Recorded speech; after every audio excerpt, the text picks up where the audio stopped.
Welcome to CBS Cosmic Brothers and Sisters, where we introduce you to your family from across the universe, and no AI is ever necessary. Just your favorite tinfoil hat. Go get yours on. I got mine on. Because today, Randy's telling Emory all about the reptilians he was involved with in the secret space program. You're not going to want to miss it. Get your hat on. I got mine on. Let's go. What is an indigenous reptoid? Well, if we're talking about the indigenous reptoids on Mars, they are an evolved reptilian species that is derived from essentially like a rock lizard. So they tend to have skin tones, scale tones that are in sandy colors, but they also have some pretty bright patterns that can appear in their backs and their arms. So you can see patterns that can be, in yellow, black, red, some very bright contrasting colors. So they're evolved from basically a rock lizard. Short snout, medium to tall heights. They can be anywhere, I'd say, from about 5'5" to almost 7 feet tall. They do have a tail that is usable in combat. I've been swiped more than once by a tail, and they hurt. It's a big, strong muscle. It's a big muscle. Can sweep out your legs. Been knocked unconscious. Got clubbed in the head with one time. So yeah, they're fierce. They have claws when they want to use them. Again, they're very intelligent.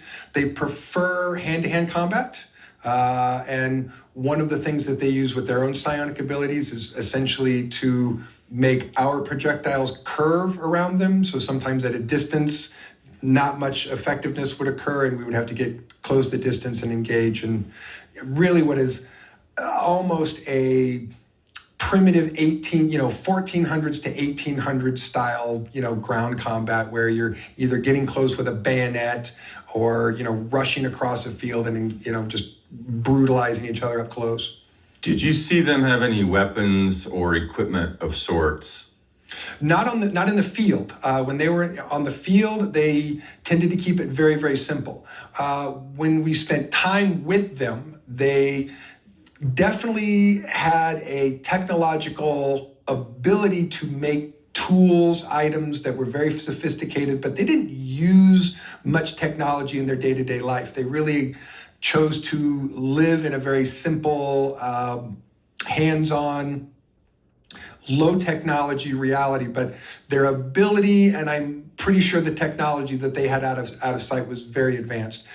Before the destruction of the surface of the planet many, many thousands of years ago, they were obviously very, very advanced. And after the destruction of the surface, most of those who were left underground took on a very different attitude about what technology was for. And so some of them purposefully reduced the impact and use of technology in their day-to-day life because they saw in the past that it only led to greater and greater military conflict and eventually the destruction of the surface and, billions of their members of their species.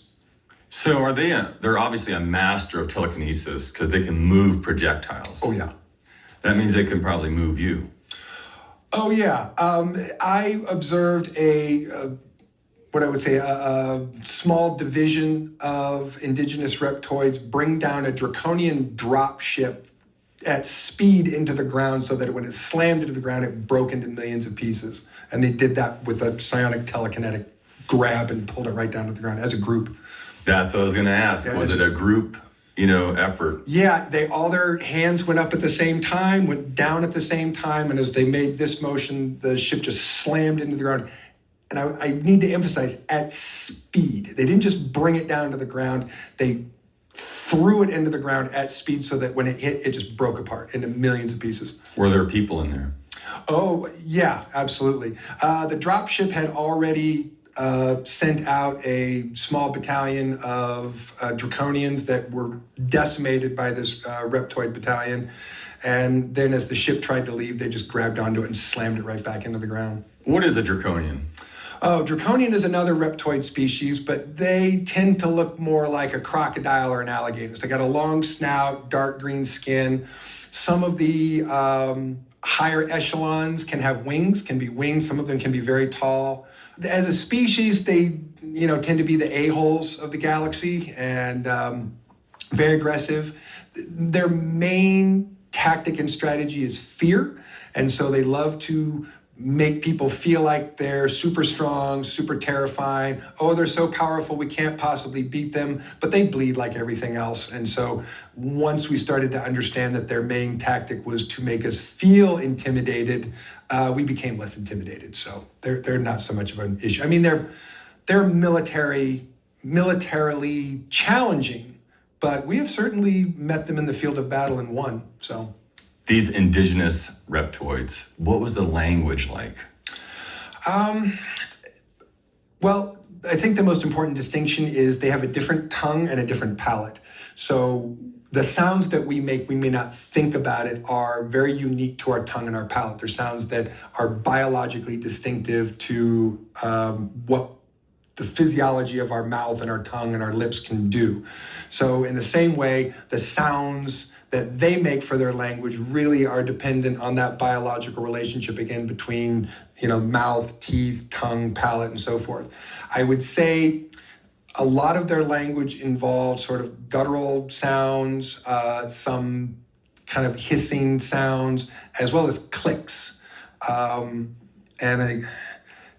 It's important to note that if I were to say anything in their language, even though you wouldn't hear it, I would be saying it with a Terran accent because I can't actually make the exact sounds because I don't have the same tongue and the same palate. But their name for the planet is not Mars. We call it Mars. They call it Galuka. Wow. Very deep.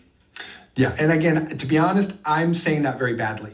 So if an indigenous reptoid were here saying that, if heard me say that, he'd look at me sideways and go, because Right. They hate it when we mispronounce their words. Did you talk and communicate a lot with them using vocal? They mostly spoke in English, to be honest with you, again, with an accent because of the tongue and the palate, and their English was actually pretty good. And I learned a few words, but we were not encouraged to speak their language because they're very picky about pronunciation. And if you can't pronounce the word right, they'd rather you didn't say it. It's offensive to their ears, and they get very rubbed the wrong way when you say words wrong.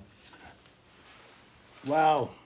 How about that? And they're not even the gnarly ones. Apparently the ones with the wings are the real gnarly ones, so watch out. What do you think about those reptilians? How many different reptilians are there? How many do you think? Leave a comment, subscribe to CBS, and always, always like your cosmic brothers and sisters where no AI is needed. Look, the credits came up with no AI. Look at that. Look at it. They fixed themselves. Look at that.